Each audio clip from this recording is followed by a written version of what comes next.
records of the president or mag-undergo siya ng medical examination.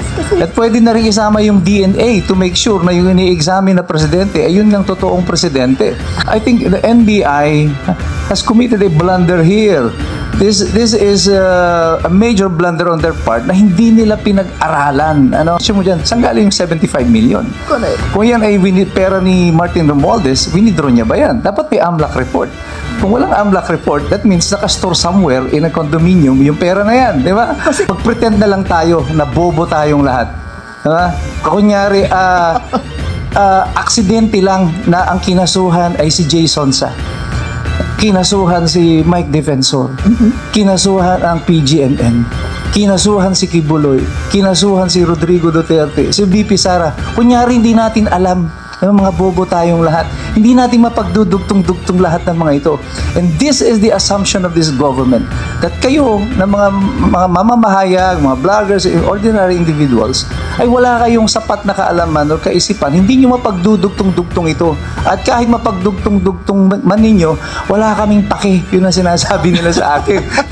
Okay, maganda ho ito. Pakinggan nyo itong mabuti ha. Si Jason sa dito ay isang akusado. Pero ito ang kanyang mga karapatan. Apo. Go, Attorney Mike. Sa kaso kasi ng libel, lalo't ang iyong pinagsalitaan ay isang government official, yung truthfulness of what you said is available as a defense. Ngayon ang pinag-uusapan dito, yung medical condition of the president. Now, si Jay Sonsa as an accused, kung magtutuloy itong kaso na ito, now has the right to ask the court for yung mga other modes of discovery, including compelling yung mga production of the medical records of the president or mag-undergo siya ng medical examination. At pwede na rin isama yung DNA to make sure na yung ini-examine na presidente ay yun ng totoong presidente. Kaya sabi ko dito, I think the NBI has committed a blunder here. This is a major blunder on their part na hindi nila pinag-aralan. Ang gusto lamang nila, maharas nila itong si Jay Sonsa. They didn't even think about the possible consequences. Kaya natawa ako nung nakita ko binasa ko yung kaso. Sabi ko, swerte ka ako si Jay Sonsa dito. We are about to get more scoop from Jay Sonsa through this. And I hope na makarating ito sa husgado. Pero ang guess ko na nga, pag nadinig nila yung mga sinasabi ko tungkol dito, baka mag-cap out or baka umatras yung NBI. Yung judge nga umatras na doon sa no bail niya, not bailable. So, I think they have committed a mistake here. The same way, kanina yung PGMN, si Franco Mabanta. Hinuli. Tapos, meron daw 75 million na nasa sa maleta.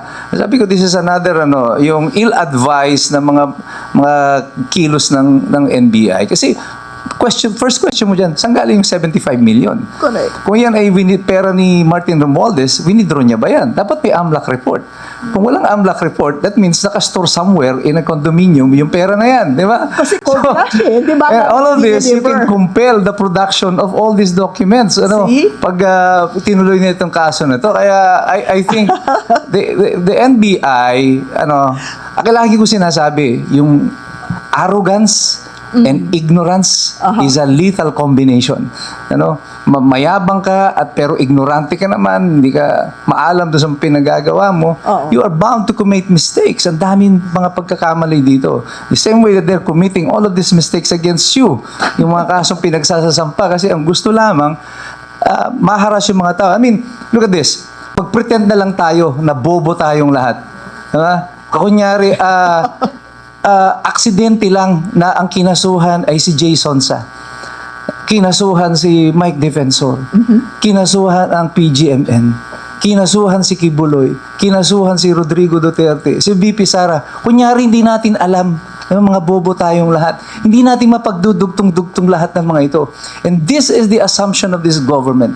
That kayo, na mga mamamahayag, mga bloggers, ordinary individuals, ay wala kayong sapat na kaalaman o kaisipan. Hindi nyo mapagdudugtong-dugtong ito. At kahit mapagdugtong-dugtong man ninyo, wala kaming pake. Yun ang sinasabi nila sa akin. Ang mahalaga, gagawin natin. The only difference between democracy and other authoritarian government, you know what? Freedom of expression. Amen? Pag wala na yung freedom of expression na yan, authoritarian government tayo. And this is what is happening in our democracy right now. The republic is under threat. The democracy is under threat. Kaya sinasabi ko noon, the greatest destabilizer ng gobyerno na to, kung sino-sino tinuturo nila, it is the government itself that is destabilizing. I have clients who are farmers doon sa probinsya. Alam mo, sabi nila sa akin, ako'y nalungkot doon sa sinabi nila. Sabi nila, kasi lupa ang pinaglalabanan dito. Sabi niya, alam mo, attorney, sabi niya, minsan, naiisip namin, mas maganda pa talaga yung may armas. Sabi ko, bakit naman? Kasi pag may armas, pinakikinggan nila. Nakikipagnegosasyon.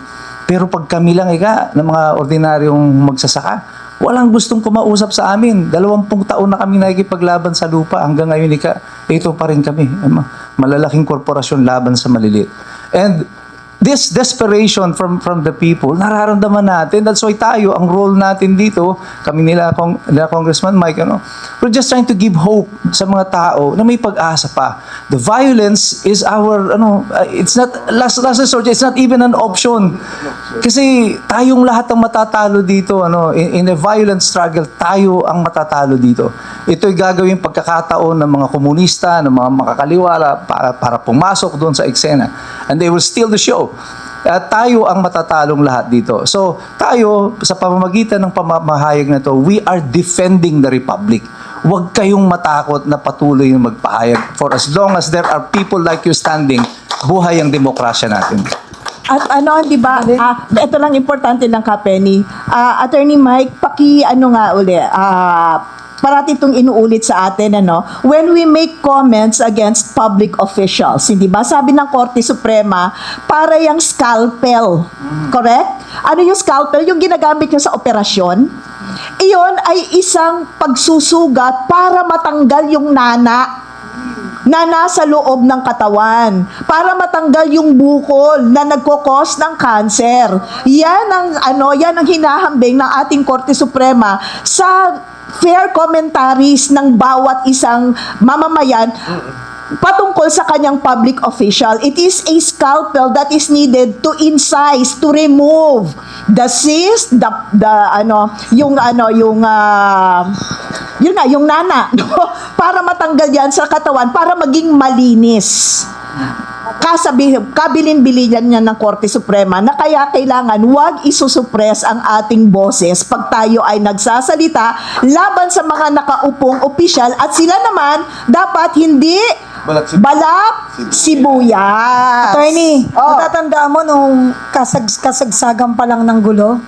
Tapos tayo yung tinatawag na prayer warrior? Yes. Tapos isa-isa tayong kinunan ng opinion? Andyan yung isang prayer warrior. Natatandaan mo? Andyan ba si Kaastra? Saan?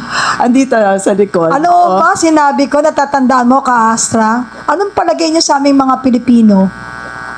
Sugat na pagkatapos band-aidan, okay na, natakpan na. Hindi niyo ba alam pag tinatakpan ng sugat, kagat pa lang ng lamok yon, kaya niyo tinakpan, naging sugat, kinamot niyo. Pag pinabayaan niyo yan na nakatakip, magiging gangrene yan. Ganon yung sinasabi niya, kaya kailangan ng scalpel, talagang para buksan, makita, ano ba? Yes, ay lahat. Kaya, sa totoo lang, yung sinasabi kanina naman ni attorney na magpanggap na lang po tayong bobo. Ano kaya yung sinasabi sa kabila? Magpanggap kayong matatalino. Di ba? Kaya ano mangyayari sa kawawang bayan? Patay.